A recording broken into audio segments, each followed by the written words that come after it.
Bueno, largo, largo. Largo. Bueno, quería que le decía a ustedes largo. Bueno, declaro abierto el acto para recibir la audiencia pública fijada en la causa 8730 del año 2012, iniciada por la Asociación por los Derechos Civiles contra el Gobierno de la Ciudad de Buenos Aires, en la que solicita la declaración de inconstitucionalidad de los incisos E, F y G del artículo 3 del Código Electoral, que excluyen del padrón electoral a los condenados por delitos dolosos a pena privativa de la libertad y por sentencia ejecutoriada por el término de la condena, a los condenados por faltas previstas en las leyes nacionales y provinciales de juegos prohibidos por el término de 3 años, en caso de reincidencia por 6, y a los sancionados por la infracción de deserción calificada por el doble término de duración de la sanción. Argumentan que las normas impugnadas, conforme al artículo 5 de la Ley 24.588 y jurisprudencia de este tribunal, son normas de competencia de la ciudad y que sus respectivos contenidos son violatorios de la Constitución local, de la Constitución nacional y de los tratados de derechos humanos. Se encuentran presentes en la sala la parte actora, Asociación por los Derechos Civiles, representada por los letrados patrocinantes, doctores Hernán Gulco y Leonardo Filippini. El Gobierno de la Ciudad de Buenos Aires, representado por el Procurador General de la Ciudad, doctor Julio Marcelo Contegrán. El Fiscal General, doctor Germán Garabano. Como amicus curiae se presentaron el Instituto de Estudios Comparados en Ciencias Penales y Sociales, representado por su vicepresidente. No está presente el vicepresidente, ni nadie se ha presentado esta asociación. Las mencionaba porque son los dos asistentes oficiosos que se han presentado en el juicio. Y la Asociación Civil por la Igualdad y la Justicia, representada en este acto por el doctor Gustavo Maurino y la doctora Lucía Dalile Antúnez Persicula. En primer lugar, harán uso de la palabra los asistentes oficiosos, quienes tendrán 15 minutos para sus respectivas exposiciones. Y lo harán, es decir, 15 minutos entre los dos. Si viene la otra parte, antes de que empiecen las partes, le vamos a dar oportunidad de exponer su postura por 15 minutos también. Luego tendrán la palabra para dar sus argumentos las partes y el Ministerio Público Fiscal durante 20 minutos. Antes de escuchar a los expositores, solicito a las partes que manifiesten si tienen nueva prueba documental para aportar. Bueno, perfecto. Tienen la palabra ustedes. Buenas tardes.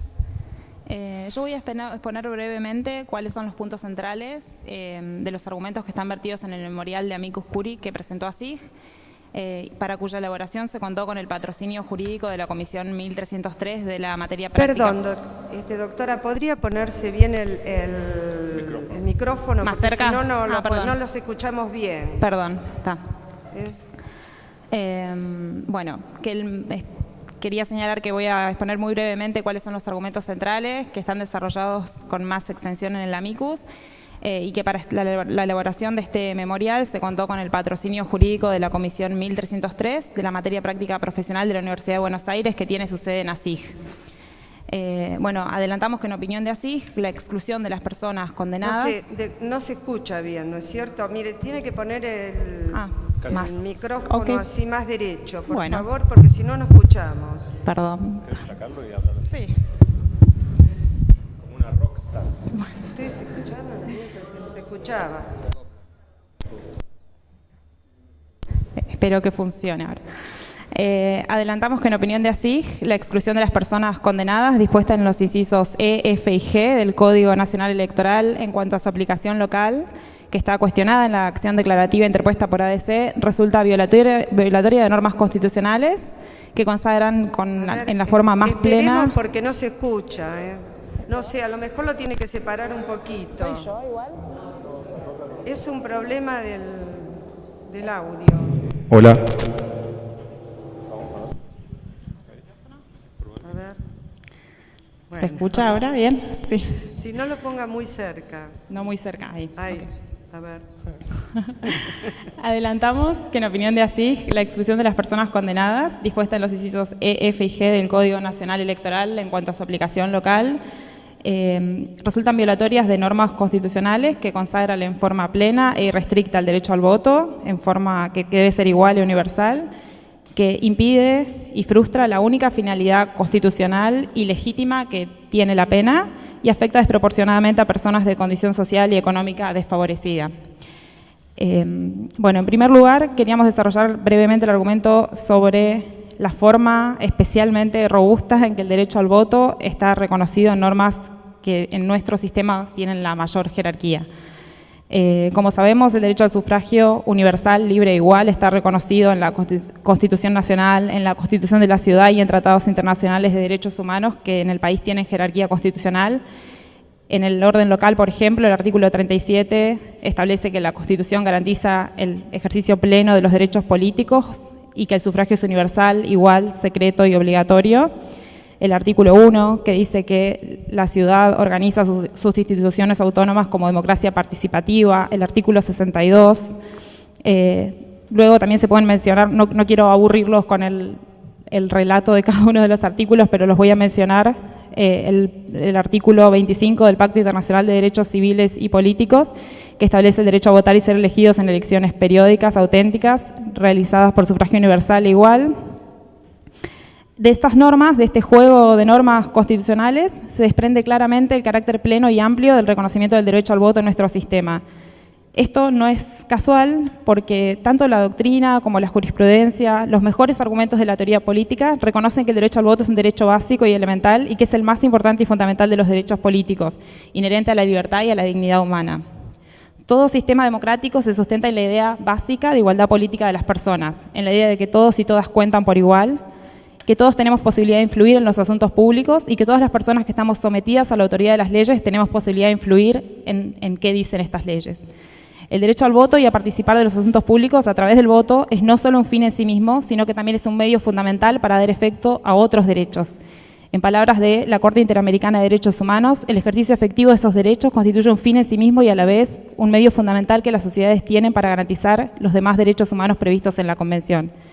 Sin la participación a través del voto es imposible que la democracia procese y considere adecuadamente los intereses, las preferencias, las perspectivas de las personas condenadas. En función de esta importancia fundamental del voto en una democracia constitucional y de la nuestra en particular, cabe recordar que en la ciudad también en este aspecto se reconoce el derecho al voto incluso a las personas extranjeras que son residentes. Creemos que debe realizarse un escrutinio sumamente estricto y riguroso sobre cualquier restricción o limitación a este derecho. En particular, creemos que no debe haber ninguna restricción al derecho al voto, que se trata de un derecho tan básico que toda persona debería poder votar. Pero aún en el caso de analizarse, como en este caso, restricciones, debe aplicarse un escrutinio muy riguroso sobre el tipo de razones que se dan.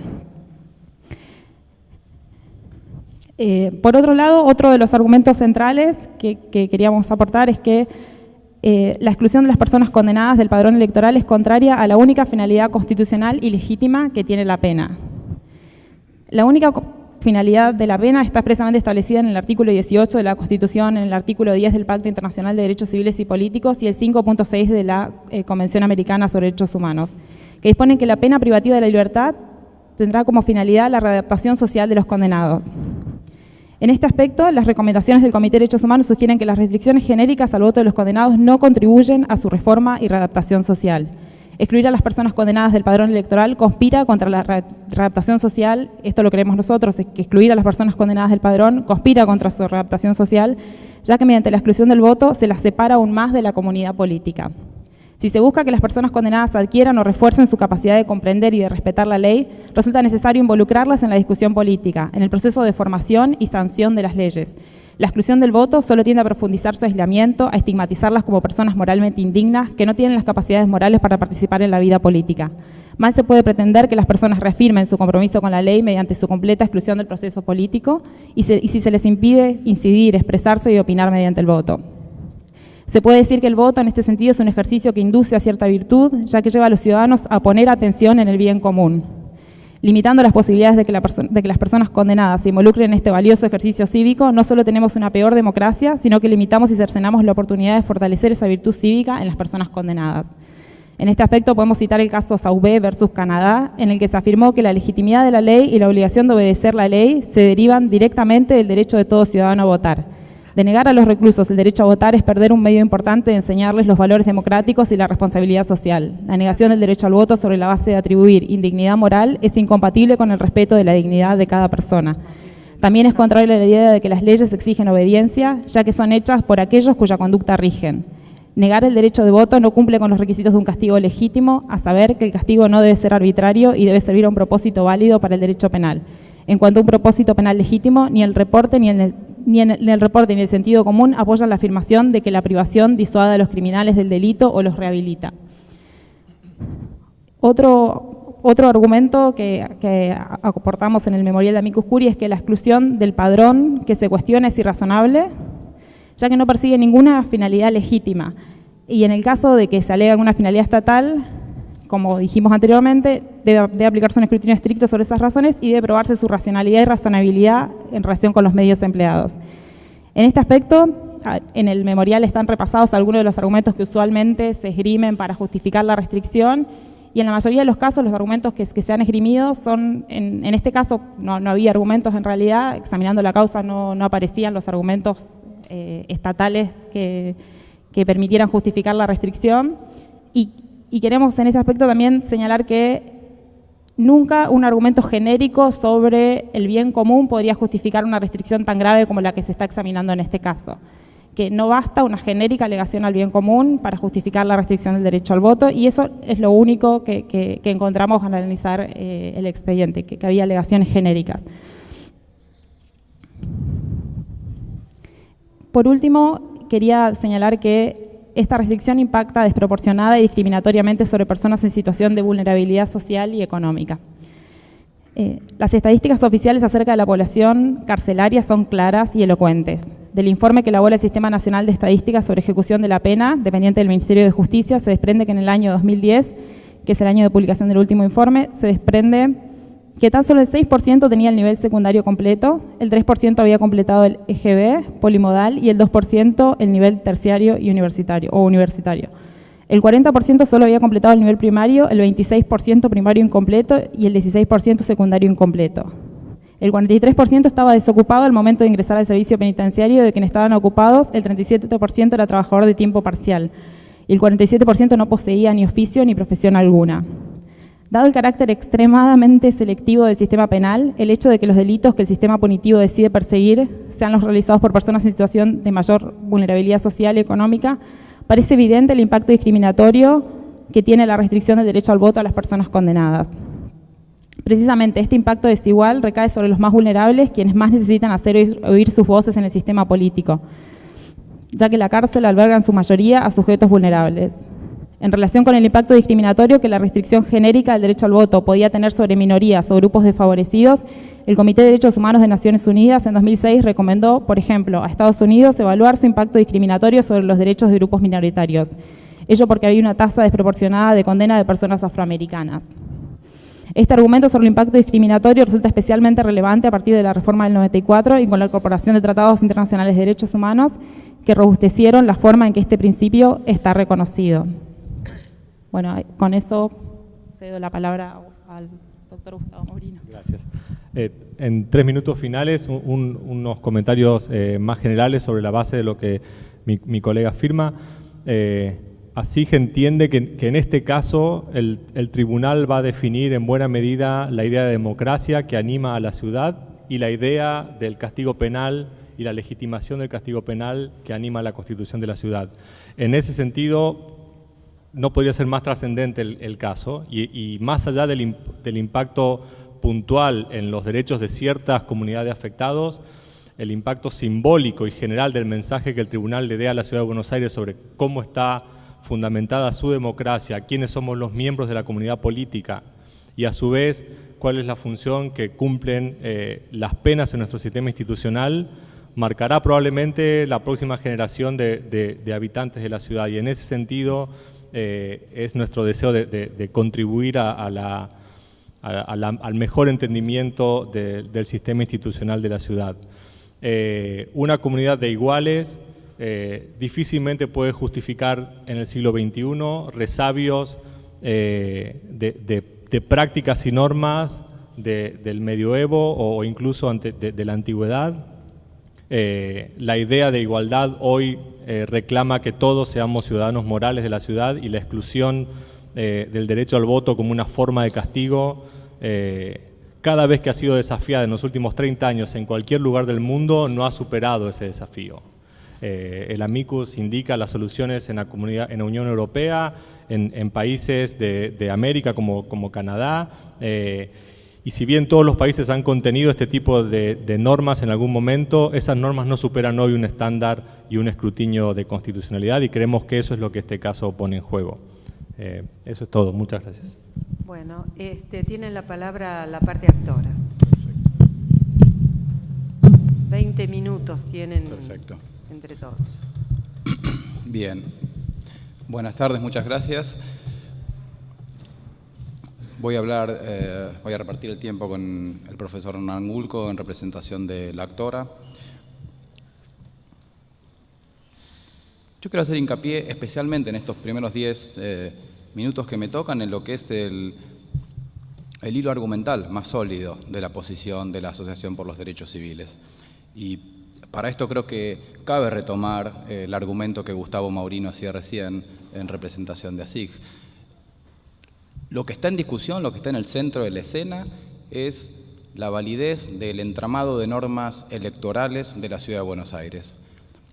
Y en esto coincidimos plenamente en destacar que la oportunidad que el tribunal tiene es, sobre todo, la de definir, frente a este entramado de normas que excluye a un colectivo determinado del cuerpo electoral, cuál es la idea de democracia que tenemos y cuál es el juicio que la democracia de la ciudad hace a través de la voz de su máximo tribunal respecto de esa decisión del legislativo.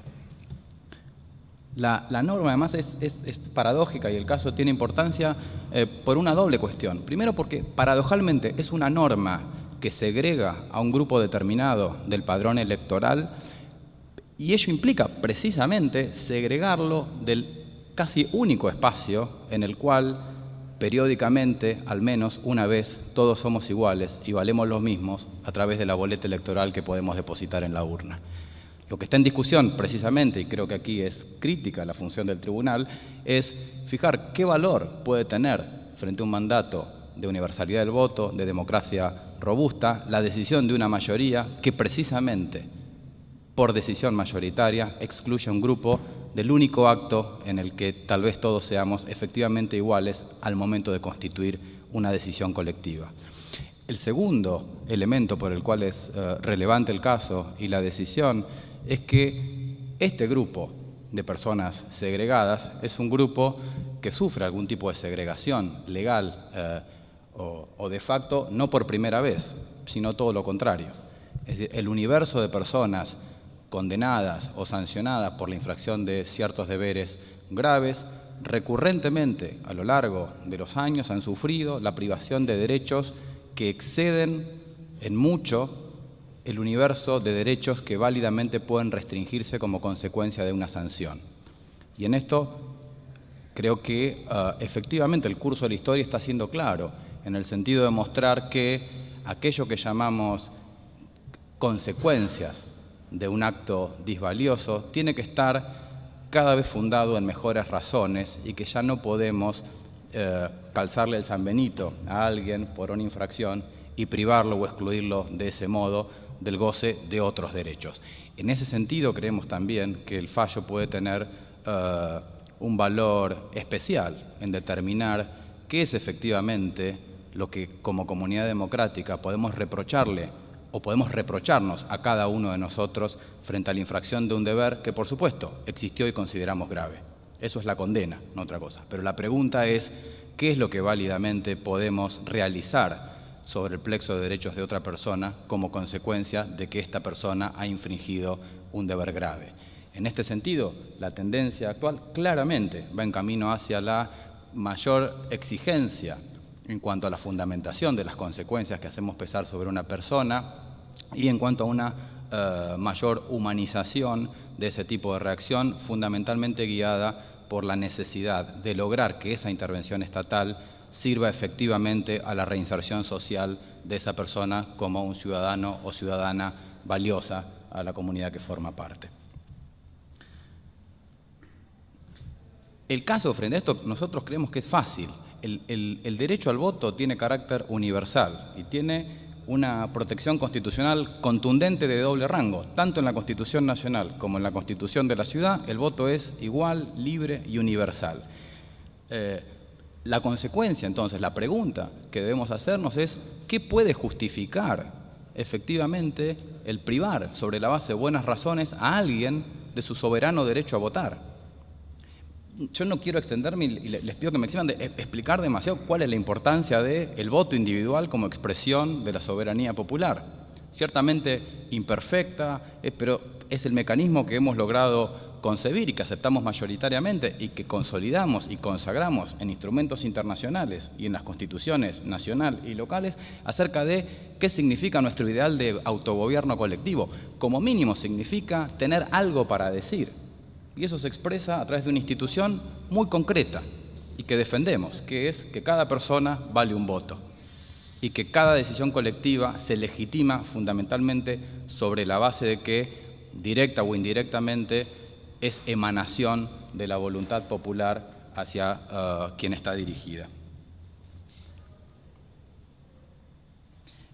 Ahora bien, lo que entendemos es que frente a este mandato constitucional clarísimo de universalidad del voto, el marco legal de la ciudad aplica el Código Electoral Nacional, que tiene las 3 proscripciones que la doctora Conde leía en el inicio, que tienen un hilo común conductor, que es que la privación del derecho electoral es anexa a una sanción. Y esto lo menciono simplemente porque en algún momento en el trámite de este caso discutimos si como cuestión de admisibilidad habría que haber hecho una argumentación independiente para cada uno de estos incisos. La Asociación por los Derechos Civiles cree que no, y nosotros en nuestra calidad profesional también creemos que no, porque lo que está en discusión aquí es que la condena es el hilo conductor que aúna a las categorías mencionadas en los 3 incisos, como aquellas excluidas del padrón electoral, y el tipo de argumento que estamos sometiendo a consideración del tribunal es uno que se funda precisamente en la ilegitimidad de esa restricción. Cualquier test de racionalidad respecto de la restricción o reglamentación de un derecho exige hoy, ya sea sobre la base de la jurisprudencia interamericana de derechos humanos, sobre la base de la interpretación constitucional que se ha hecho del artículo 28 o la que el propio Tribunal Superior tiene, una ponderación meditada de fines y medios. Esto es lo que un poco está en el quid de la discusión de bajo qué condiciones o bajo qué supuestos estamos dispuestos a reconocer que es válida la restricción a un derecho. Pues bien, ¿cuál es la finalidad perseguida a través de la exclusión electoral de los presos? El texto de la ley no indica ninguna. Los debates parlamentarios, sabemos que la ley es, si bien estuvo luego refrendada por gobiernos democráticos, fue sancionada durante el gobierno Lanusse. Carecemos lamentablemente de mayor análisis legislativo que funde la virtud de esta exclusión.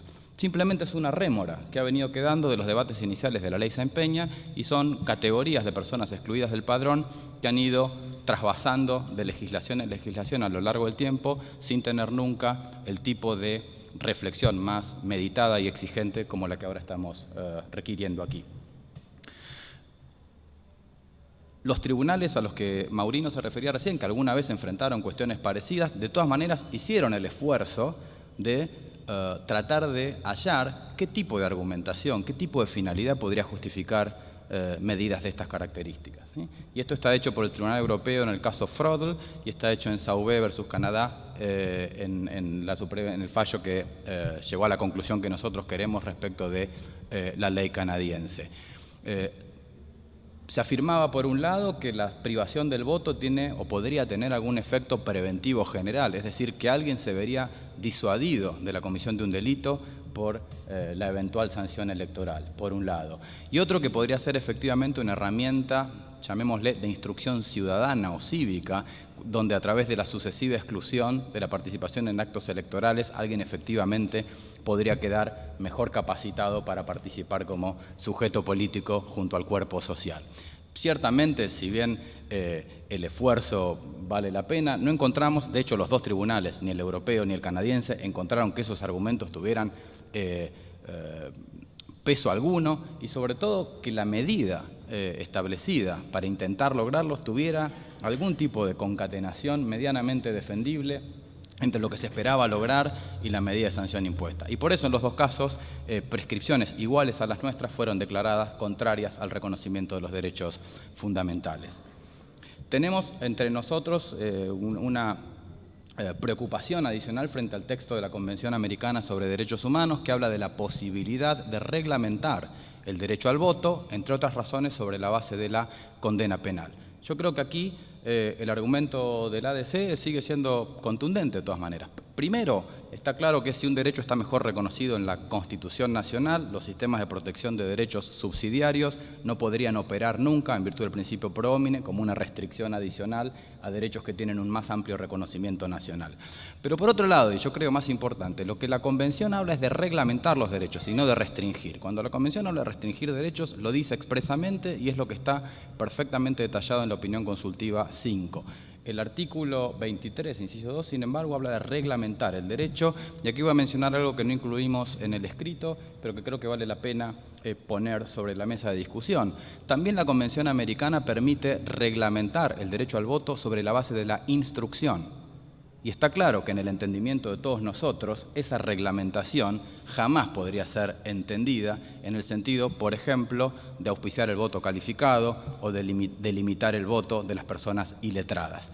Lo que nosotros sostenemos, o yo postulo respecto de este artículo en particular, es que lo que hay que pensar es que cuando la Convención invita a los Estados a reglamentar sobre la base de esos criterios, lo que está pidiéndole a los Estados es que evalúen cómo poner en marcha el ejercicio de esos derechos, ¿sí? Quizás frente a un menor de edad puede ser razonable establecer un límite a partir del cual pueden o no votar, pero está claro que en los casos de condena o instrucción lo que la Convención exige es otra cosa, exige un esfuerzo para que los Estados hagan posible poner en marcha el derecho que está reconocido. La cuestión de la proporcionalidad también aparece. Uno habla fines, no tenemos finalidad legítima más que la segregación de un grupo, ¿sí? En esto yo lo afirmaría con bastante vehemencia. La exclusión del padrón electoral es un estigma que permanece en la ley, pero es una rémora de una manera de concebir la pena o la sanción de un modo que ya no lo hacemos más. Esa sería, creo yo, la lectura más transparente y cabal de por qué tenemos en este texto estas prohibiciones. Es un texto que ha traspasado generación por generación sin otro origen más que efectivamente la exclusión inicial. Pensemos solo en la geografía de las cárceles, ¿sí? En algún momento se dispusieron cárceles federales en los que eran territorios federales, como parte de una política de ocupación territorial de esos espacios, pero porque la concepción dominante respecto al castigo era totalmente diferente y se podía utilizar a la persona como medio para lograr otros fines. Claramente, desde la sanción de los instrumentos internacionales de derechos humanos y en el estado de nuestra democracia hoy, parece totalmente inaceptable que purgar al padrón de gente indeseable sea una finalidad legítima que pueda sostenerse. Decía luego, el modo en el que nuestra ley lo hace, además, es sumamente criticable, porque lo que nuestra ley de la ciudad en materia electoral trae es una prohibición absoluta y automática, donde no hay ninguna consideración específica respecto de la utilidad de esa medida, respecto del votante en particular que está siendo excluido del padrón electoral.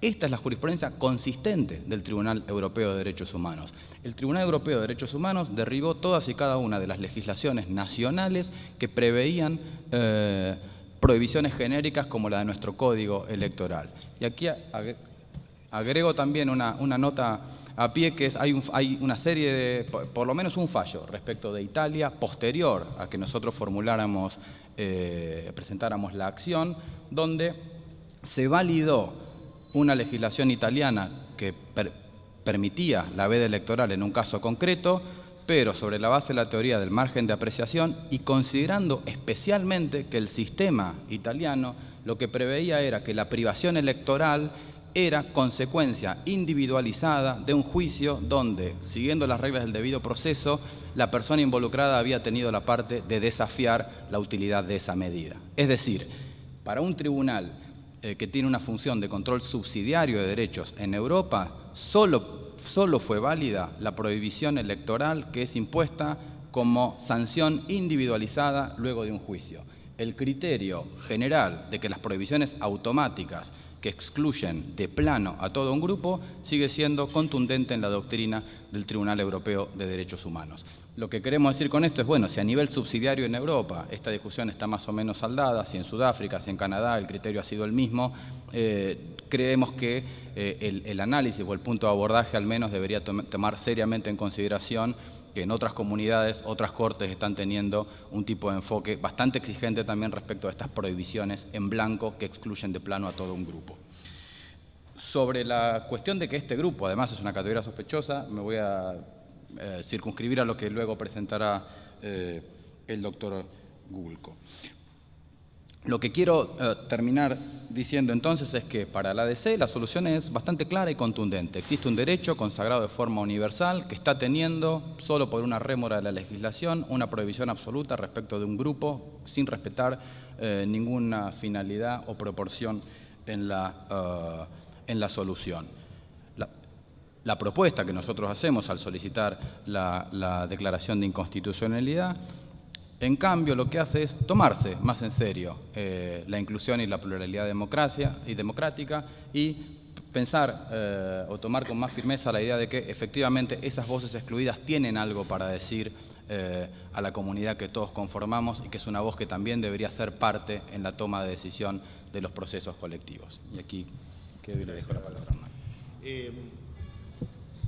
Complementando los argumentos y contestando lo que ha dicho el gobierno de la ciudad, que tilda nuestro planteo de excesivamente genérico, yo creo que es un error, porque el principio es el derecho al voto sin restricciones, es el principio general tal como lo dijo el Tribunal Europeo de Derechos Humanos en el caso Hearst versus Reino Unido. Por lo tanto, todo aquel que quiera restringir ese derecho tiene que dar razones muy fuertes.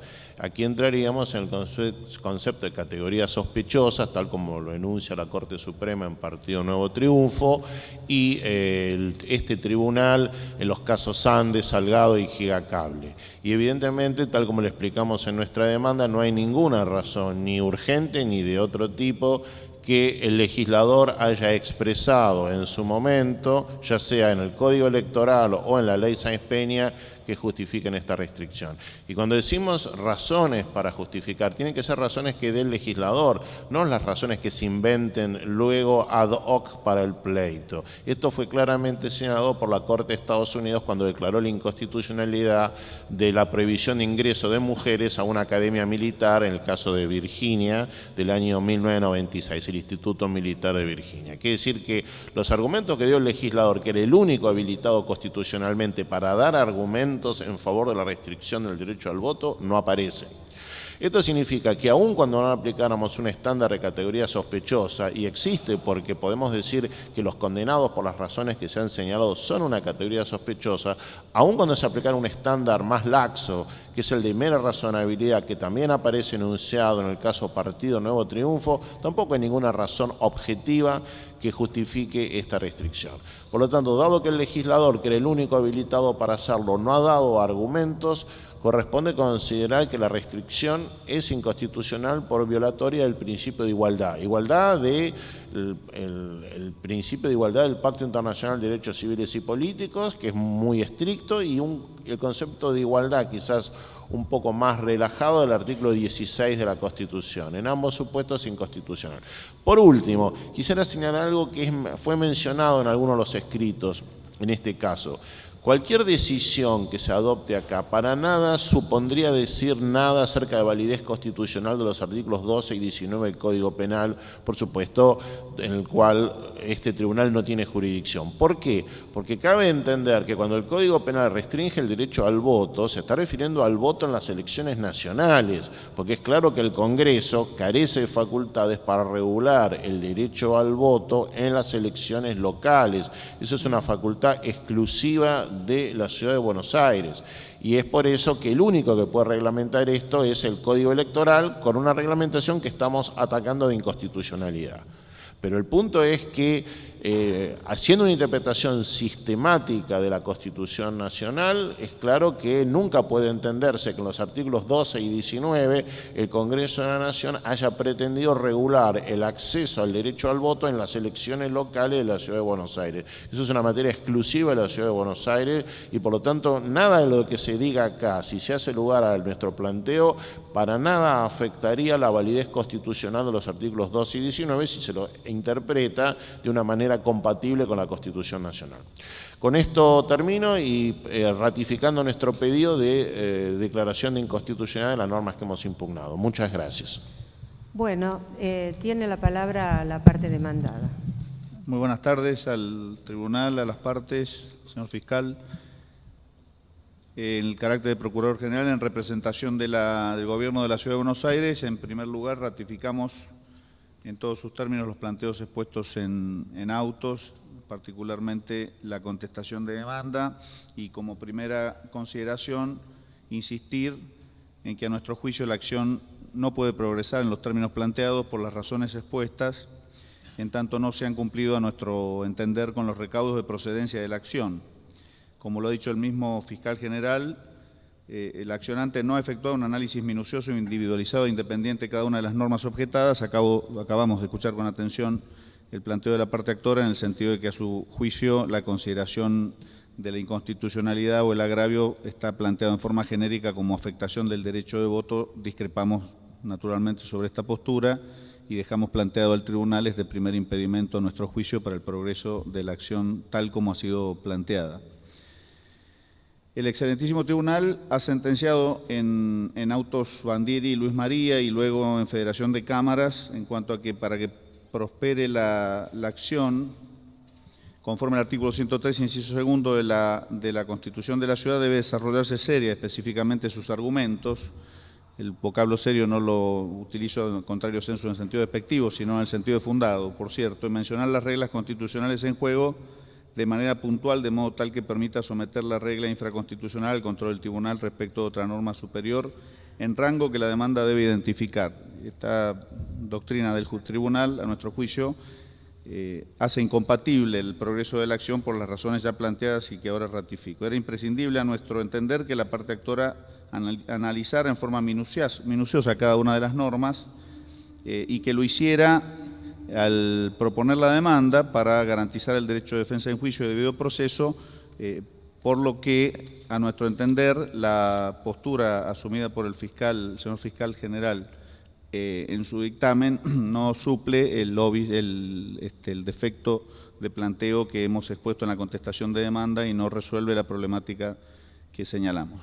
En segundo lugar, queremos insistir en que, a nuestro juicio, el planteo de inconstitucionalidad que se está realizando también carece de asidero porque en última instancia se están cuestionando normas de naturaleza nacional respecto de lo que el tribunal, por imperio del artículo 113, inciso segundo de la Constitución local, no tiene potestad.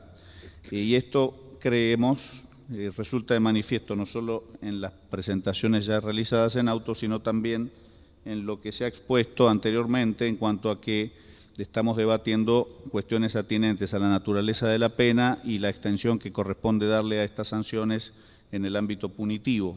Agrego adicionalmente que no solo se trata de una consideración sobre la estructura punitiva y el fundamento de la pena, sino también sobre un régimen que es un régimen que aparece como accesorio desde el punto de vista jurídico a las normas del Código Penal citadas, particularmente 12 y 19, que es el régimen de determinación de supuestos de incapacidad de hecho por parte del legislador nacional, que esto es una cuestión de fondo, que es materia delegada por las provincias al Estado Nacional en orden a lo atinente al derecho de naturaleza civil. Las disposiciones del Código que están de alguna manera cuestionadas aquí, me refiero al Código Penal, establecen estas sanciones como accesorias, pero en rigor de verdad, a nuestro juicio, lo que están determinando son supuestos de incapacidad de hecho de las personas, materia que es ajena a la interpretación del tribunal en orden a su inconstitucionalidad. Creemos que en el dictamen del fiscal general, para soslayar las limitaciones que resultan de la imposibilidad de declarar la inconstitucionalidad de normas del Código Penal, naturalmente no lo puede hacer el tribunal, se consideran que los supuestos normativos del Código Nacional Electoral no implican una regulación nacional que vedaría el derecho local. No es nuestra interpretación, insistimos en que a nuestro juicio el Código, si bien opera localmente en lo atinente a las elecciones que se realicen en el ámbito de la Ciudad de Buenos Aires, se articula desde el punto de vista de la hermenéutica normativa al Código Penal y, como hemos dicho, al derecho de fondo de materia civil, estableciendo situaciones de incapacidad de hecho en orden a su inconstitucionalidad. El tribunal no puede opinar a nuestro juicio. No podemos soslayar que en los casos en que la condena sea pena privativa de la libertad mayor de 3 años, supuesto que alcance incluso el inciso G del artículo 3º de la deserción calificada con lo residual que se ha establecido en virtud de la derogación de la norma primigenia, la condena a inhabilitación absoluta resulta no solo del Código Electoral, sino del Código Penal. Discrepamos aquí también con la postura de la parte actora, como es evidente, conforme a los artículos 12 y 19, inciso segundo citados. Por lo que la declaración de inconstitucionalidad de las normas del Código Electoral o afectará las leyes de fondo que no fueron cuestionadas en autos, y no lo podían ser, y sobre las cuales, por cierto, no se puede expresar el tribunal, o carecería de efecto práctico, pues declarada la inconstitucionalidad de la norma del Código Electoral, continuará vigente la prohibición que resulta del Código Penal. Esto es ineludible. Sobre lo que cabe decir, no podemos emitir juicio, porque es potestad del legislador. Sí puedo emitir juicio personal respecto de la inconveniencia o no del sistema adoptado, pero esto, por cierto, no le interesa a nadie aquí presente, y es una cuestión ajena al debate. Tampoco se tiene en cuenta que en los casos de condena menor a 3 años, esta condena puede tener como accesoria la pena de inhabilitación que resulta del artículo 20 del Código Penal. En este supuesto las conclusiones son similares a las que acabamos de exponer y también aquí manifiesto una discrepancia conceptual humilde con la postura que ha asumido el señor fiscal general en su dictamen en cuanto a la naturaleza de la inhabilitación del artículo 20, cosa que ya hemos debatido mucho. Debemos agregar que en ambos supuestos otorgar a los condenados por sentencia firme que se encuentren inhabilitados por esta sentencia, sea en forma automática de acuerdo al artículo 12 del Código Penal o como pena accesoria de acuerdo a los artículos 19 y 20, con además el tema vinculado a la incapacidad de hecho de la que ya hablamos, implicaría que el tribunal avanzaría sobre sentencias firmes dictadas por tribunales competentes, cuestión que ya hemos incorporado en nuestra contestación de demanda y que también el señor fiscal general en su dictamen, de réplica en su dictamen, vulnera el principio de la cosa juzgada del juez natural, pues parece una conclusión lógica que estas cuestiones fueron planteadas ante el juez que dictó la condena o ante el juez que entiende en la ejecución de esta. Por más que se resuelva respecto de la aplicación local del Código Nacional Electoral, entendido como norma nacional operativa localmente, el obstáculo punitivo del Código Penal no se va a remover y las sanciones dictadas en ese sentido tampoco. Otro efecto práctico es que no resulta posible discernir entre los condenados con inhabilitación absoluta, sea en forma automática por el 12 o como accesoria, de aquellos cuya condena no incluye inhabilitación, como que en el caso de habilitarlos a votar, esto constituiría no solo un derecho, sino también una obligación dada la calidad del voto conforme a las normas del Código Electoral y constitucionales, respecto de lo cual, como digo, no podemos nosotros opinar en esta instancia. Ello refuerza el concepto enunciado por nuestra parte en la contestación de demanda en cuanto a que deberían ser los interesados en acción ante el tribunal que corresponda, de acuerdo a la sentencia penal, quienes peticionen en este sentido, no mediante una acción colectiva abstracta que, a nuestro juicio, determina la inexistencia, esto es conceptual, de caso en la situación concreta que estamos analizando.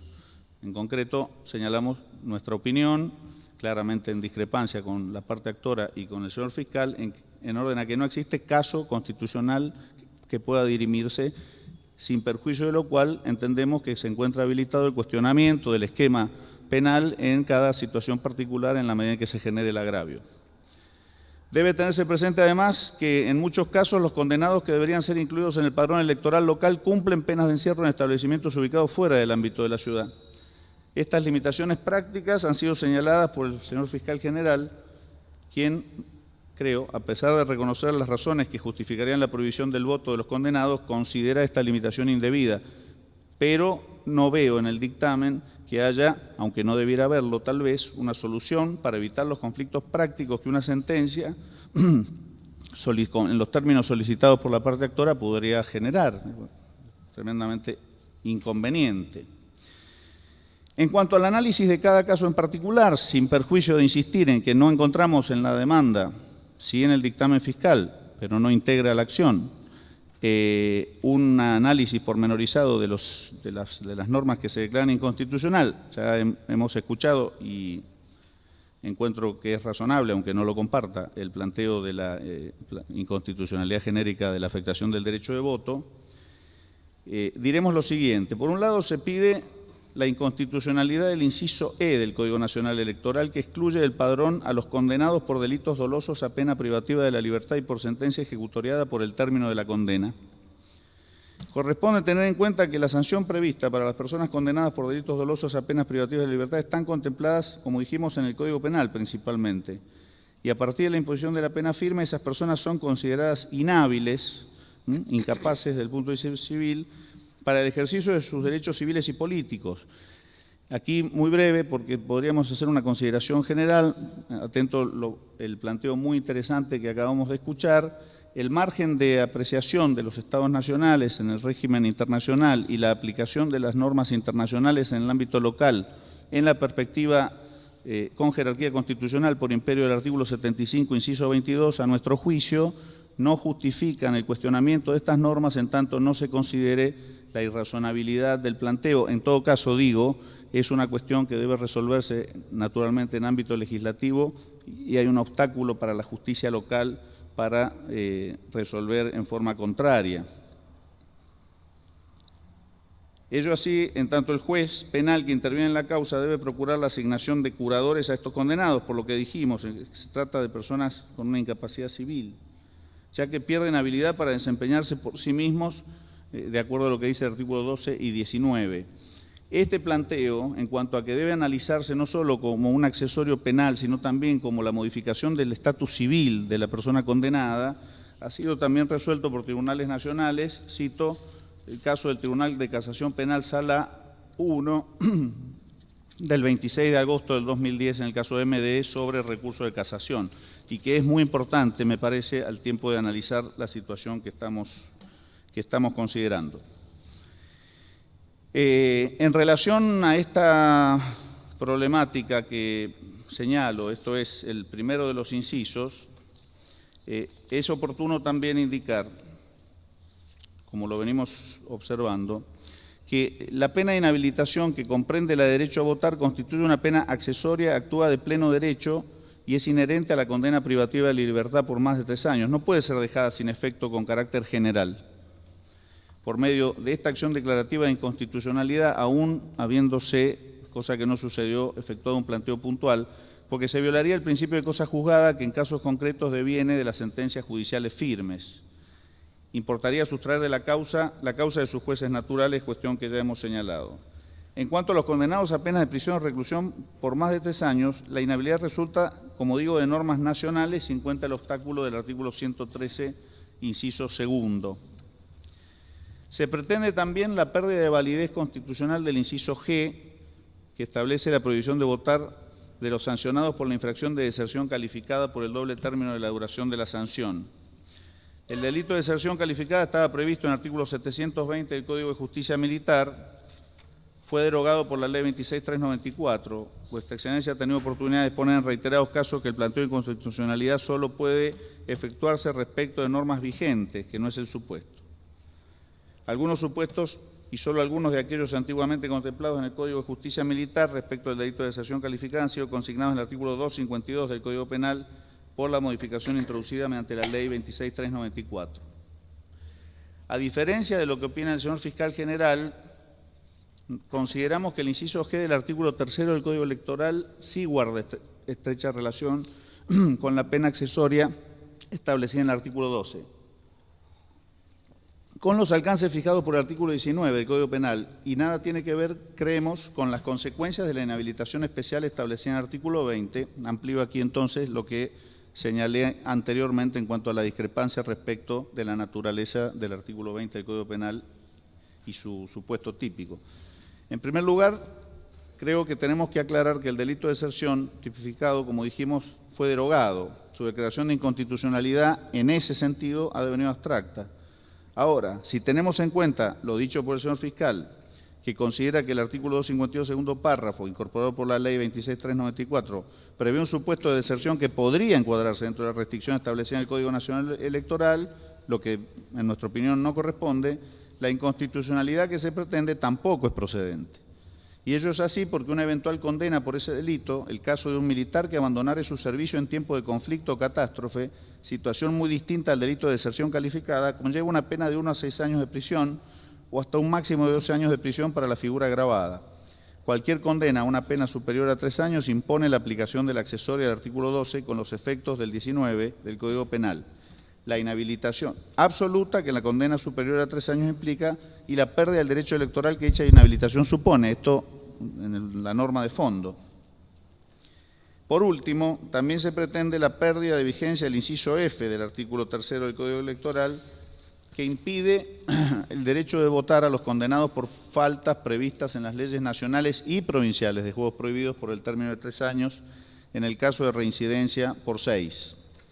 Es sabido que los juegos de azar son regulados en forma monopólica por el Estado en bien del interés público, conforme al artículo 50-80, inciso 19 de la Constitución local.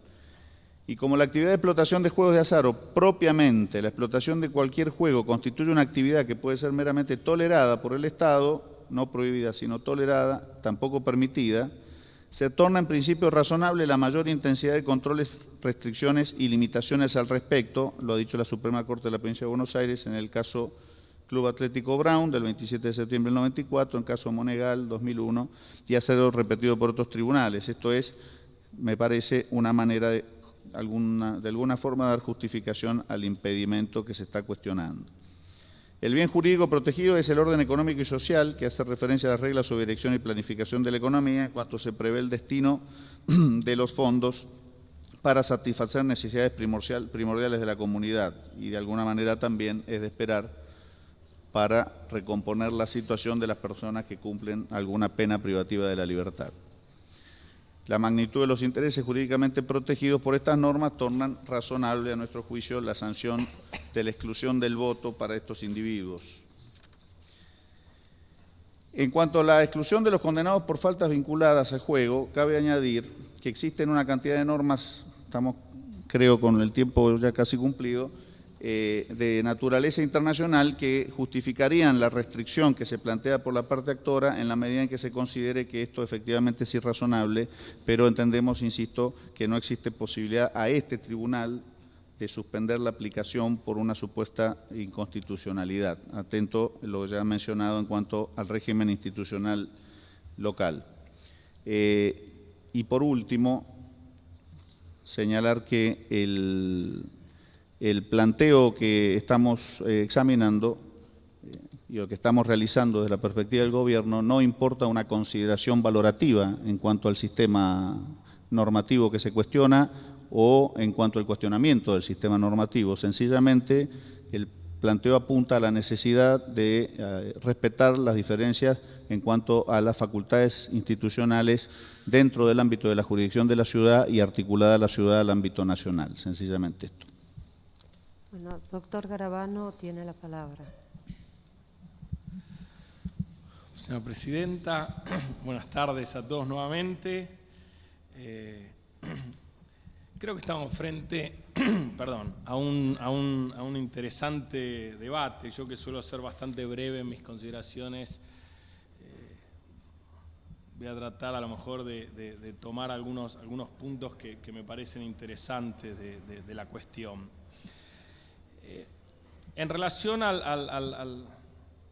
la primera cuestión, y más allá que entiendo que ha quedado venida abstracta respecto de la falta de fundamentación específica en cada uno de los artículos, y si bien la Fiscalía ya se opinó al respecto y también el Tribunal se pronunció, de algún modo este debate en torno de la cuestión nos manda que hay un caso sobre el que estamos todos, creo que apasionadamente o discutiendo acerca de esta cuestión.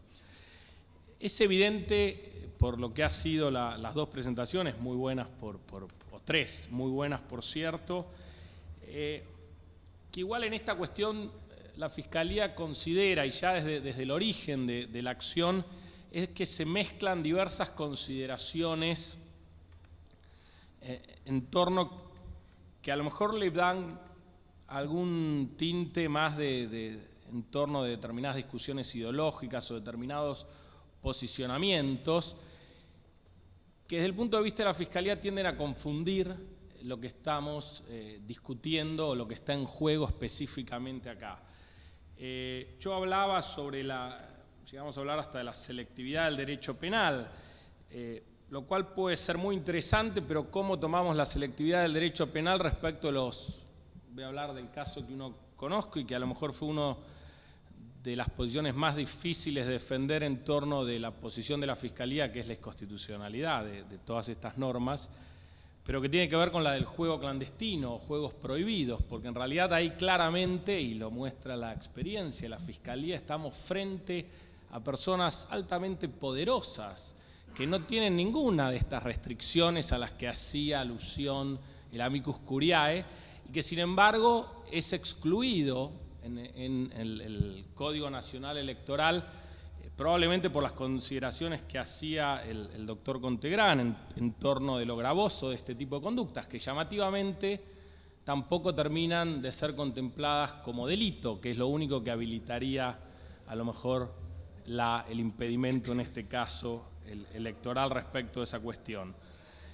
Lo mismo esta aparición y desaparición del artículo 12 en juego con el 19 del Código Penal. ¿Hasta qué punto los actores, y más allá de la precisa aclaración del doctor Gulco, hasta el momento de la última consideración final, que la Fiscalía no la va a compartir según luego analizaremos, hasta qué punto se mezcla o parece confundirse la supresión de estos tres incisos del artículo 3 del Código Nacional Electoral con una serie de previsiones del Código Penal que claramente es ajeno a la competencia de este tribunal y de esta Fiscalía.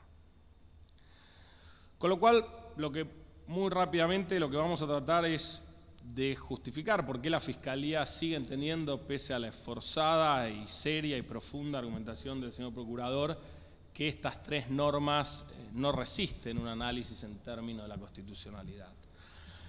La primera cuestión que me parece que vuelve o debe volver a ser objeto de análisis por el tribunal es cómo impera el Código Electoral, que en realidad el tribunal en sus primeras acordadas electorales lo asume como legislación propia, lo petrifica como legislación propia, y esta ha sido una interpretación permanente del tribunal que incluso la Fiscalía ha compartido y creemos que es la solución más razonable, a punto tal que las últimas modificaciones al Código Nacional Electoral no han tenido impacto en la Ciudad de Buenos Aires y estamos todos esperando que la Ciudad de Buenos Aires se pueda dictar su propia normativa electoral. Entonces, esta es la primera cuestión a zanjar, porque además esto permite claramente, por un lado, decir sí, el tribunal es competente para atender estas cuestiones, porque esto se ha convertido en legislación local, y claramente lo que está en discusión son estos tres incisos de esta normativa convertida en legislación local y no los artículos del Código Penal. Artículos que, por otra parte, a criterio de esta Fiscalía, si un juez nacional comunica una sanción como la que prevé el Código Penal, esa persona va a tener que ser excluida probablemente del padrón, pese a lo que señalaba el doctor Gulco, porque en definitiva nosotros esa aplicación de esa norma nacional sigue siendo también la norma que nos rige a todos, es el Código Penal. Puede ser tanto un juez nacional como un juez local el que a lo mejor aplique esa sanción, y obviamente el tribunal en su rol de actor electoral, y en esto se mezclan los dos roles de máxima autoridad electoral en la Ciudad de Buenos Aires, no va a poder rechazar esta exclusión, que además es compatible a priori con la normativa vigente. Entonces, esta me parece que es la primera cuestión. Planteada esta cuestión, deberíamos hacer un análisis de cada uno de los incisos cuestionados. Y ahí es donde también de nuevo vemos un problema, porque se ve que claramente el legislador nacional fue el mismo en su rol el que tenía de algún modo jurisdicción tanto sobre el Código Nacional Electoral como sobre el Código Penal. Tenía esa doble facultad, más allá que la haya ejercido o no.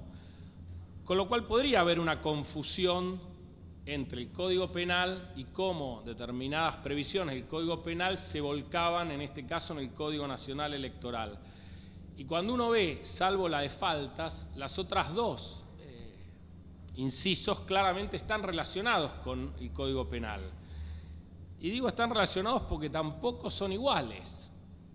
En realidad tienen fuertes diferencias estas dos, diferencias sutiles, diferencias jurídicas, diferencias técnicas, pero en definitiva no es la misma norma. Con lo cual el Código local, ahora electoral, si así lo consideramos, contempla exclusiones parecidas a las del Código Penal, en general más extensas o más amplias que las del Código Penal. Es decir, y en esa cuestión es que la Fiscalía entiende que en el caso, en el primero de los tres incisos cuestionados, en realidad excede la previsión del Código Penal y que por ende no tiene ningún sustento esa prohibición como norma local. Y además, ahí creo que también hay que hacer una distinción que aplica a los tres incisos y tiene que ver con lo que estamos discutiendo y más allá también del esfuerzo de la actora y del amicus curiae. En definitiva, estamos discutiendo, más allá del derecho a voto, en este caso lo que estamos discutiendo además es una cuestión que tiene que ver con la estructuración y organización de los comicios, que es la inclusión o no en el padrón de una persona.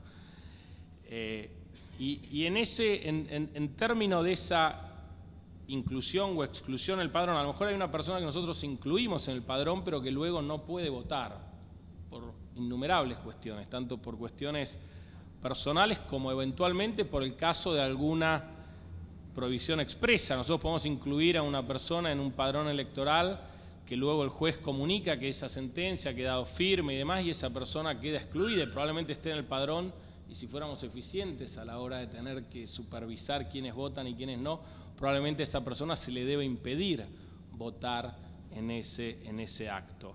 Entonces creo que también es importante, más allá que a lo mejor es más ampuloso poder hablar en términos generales, lo que nosotros estamos discutiendo acá es a quiénes podemos excluir automáticamente el padrón. Y en esa línea lo que nosotros estimamos es que a ninguno de los tres supuestos los podemos excluir automáticamente del padrón. En el primer caso, si bien es muy parecida a la norma del derecho penal y serán los jueces penales los que nos comuniquen si a estas personas las vamos a excluir del padrón o no las vamos a dejar votar puntualmente en alguna elección, no la podemos tener como norma básica de exclusión automática. En el segundo supuesto, si bien es el que de nuevo, en mi caso personal, y por eso hicimos alguna consideración del dictamen, más, si se quiere, hasta problemas morales ocasiona, porque si bien podría ser considerada la conducta más leve de todas, en términos sociales tiene, como señalaba el doctor Contegrán, para nosotros una gravedad muy significativa, pero sin embargo nuestros legisladores nacionales y aún los locales, a la hora de sancionar estas conductas, los nacionales directamente han omitido cualquier consideración en torno de considerarlo delito. Y los locales, incluso nosotros hemos varias veces pedido la modificación de las sanciones para ese tipo de conducta, tiene una sanción realmente menor. Entonces, ¿por qué y qué justificación tiene en definitiva esta sanción electoral que claramente la aleja de todo el resto de las sanciones que sí tienen amparo constitucional y que el mismo Estado de algún modo no acciona de un modo más fuerte o más grave contra estas personas que organizan, por ejemplo, los juegos prohibidos. Y finalmente queda la cuestión de los desertores. La Fiscalía sigue sosteniendo que el 252 de algún modo está vigente en esa parte. La figura típica sigue siendo el que desertare. Podemos discutir el tema de nuevo de si es calificado o no. Y de nuevo, en esa línea lo que tenemos es una divergencia entre el Código Penal y la norma, ahora norma local en materia electoral. Con la agravante además que la sanción que prevé la norma local es por el doble de término de la condena, lo cual tampoco se corresponde con el Código Penal, que no prevé el doble de la condena, sino simplemente durante el término de la condena. Con lo cual claramente se trata de tres normas que son un resabio, que vienen de una consideración mucho más en términos subjetivos y morales de que estas personas no deberían votar. Algunas podrán tener su carga de connotación social, otras podrán estar más justificadas, como el tema de aquellas personas que se involucran con los juegos prohibidos o ilegales, pero en definitiva son tres normas que desde el punto de vista de la Fiscalía no resisten un análisis de constitucionalidad en términos de la Constitución local, de la Constitución nacional y de todos los pactos que se han incorporado a ellas. Por lo cual la Fiscalía acompaña la acción más allá de las divergencias de fundamentación, las divergencias incluso respecto de los alcances que implica dejar sin efecto estas tres normas, nosotros entendemos que deben ser dejadas sin efecto. Gracias. Bueno, muy bien. Bueno, el tribunal procederá a dictar sentencia dentro del plazo de 80 días fijado por el artículo 31 de la Ley 402. El secretario deberá reservar la grabación con la versión fílmica y sonora de la audiencia. Asimismo, dará de lectura del acta y procederemos a firmarla, primero los jueces y luego todos los intervinientes. En la Ciudad de Buenos Aires, el día 20 de marzo de 2013, siendo las 15:30 horas, se constituye el Tribunal Superior de Justicia en la sala de audiencias con la presencia de su presidente, doctor Luis Lozano, y de los jueces José Osvaldo Casás, Alicia S. Ruiz, Ana María Conde y Horacio Corti, con la finalidad de recibir la audiencia convocada en el expediente 8730/12, caratulado Asociación por los Derechos Civiles, ADC, contra Gobierno de la Ciudad de Buenos Aires sobre acción declarativa de inconstitucionalidad. Dirige la audiencia la señora jueza de trámite, doctora Ana María Conde. Comparecen por la parte actora, Asociación por los Derechos Civiles, el doctor Álvaro Herrero, apoderado, con el patrocinio letrado de los doctores Hernán Gulco y Leonardo Filippini. Por la Procuración General del Gobierno de la Ciudad, el señor Procurador General, doctor Julio Marcelo Contegrán, con el patrocinio letrado del doctor Guillermo Ángel Capelletti. Como amicus curiae, la Asociación Civil por la Igualdad y la Justicia, ASIG, representada por los doctores Gustavo Maurino y Lucía Dalil Antúnez Persincula. Por el Ministerio Público Fiscal comparece el señor Fiscal General, doctor Germán Garabano. La doctora Conde informa a los participantes las reglas bajo las que se desarrollará la audiencia. Hace saber a las partes, a los amicus curiae y al Ministerio Público Fiscal el tiempo con que contarán para exponer y el orden en que lo harán. Las partes y el Ministerio Público Fiscal tendrán un plazo de 20 minutos para exponer, en tanto los asistentes oficiosos podrán hacerlo durante 15 minutos. Asimismo, se interroga a las partes acerca de la existencia de nueva documental para aportar. Tras ello, la doctora Conde concede la palabra en primer término a los representantes de la ASIG, doctores Antúnez, Persincula y Maurino. A continuación, hacen uso de la palabra por la parte actora los doctores Filippini y Gulco. Por la demandada toma la palabra el doctor Contegrán. Con posterioridad interviene el señor Fiscal General de la Ciudad, doctor Garabano. Finalizadas las intervenciones, la doctora Conde informa a los comparecientes que el tribunal dictará sentencia dentro del plazo de 80 días, ordena que por secretaría se reserve el registro audiovisual de la audiencia y se dé lectura al acta. Con lo que termina el acto, siendo las 16:45 horas, firman el acta los señores jueces, las partes, la doctora Antúnez Persincula por la SIG y el señor Fiscal General, todos ante mí que certifico.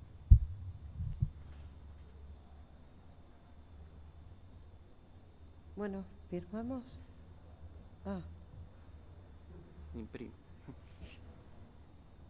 Yo estoy apurada.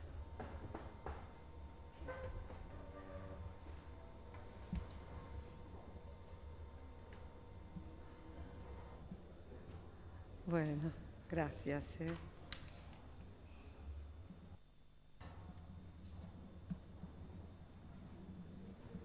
Muy bien.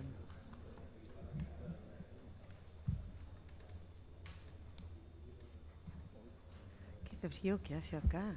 Que hace un frío tremendo en esta... Tengo los pies congelados.